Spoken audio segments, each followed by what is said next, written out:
Guys, ang ganda ng hostel natin tonight dito sa Makati. Mukha siyang 5-star hotel pero ang mura lang nito, affordable.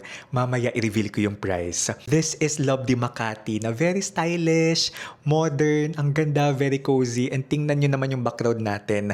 Mukha siyang Biringan City, charing, the city lights. Nandito siya sa heart of Makati. Pagbaba natin, nasa poblasyon na tayo. More than a hostel, this is a social hub where we can socialize, connect with other travelers from all over the world. Habang nagcha-check-in ako, may mga nakasabayan tayong foreigners, mga backpackers. So itong room natin, this is the Deluxe King Room na I booked on Agoda. Nabook natin siya ng 2,800 pesos with breakfast. May mga rooms din dito na for sharing, mga dorm type na klase ng room na you can book for as low as 700 pesos. So may options na ganun. Pwedeng private, tapos pwede din yung sharing. Depende sa budget ninyo or sa type ninyo. Kung magbubook kayo ng hotel sa Agoda, you can use my promo code DAVEAGODA, capital letters yan, and make sure to redeem on Agoda mobile app para maka 10% off kayo.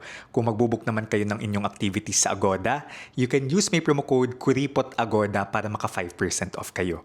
Alright?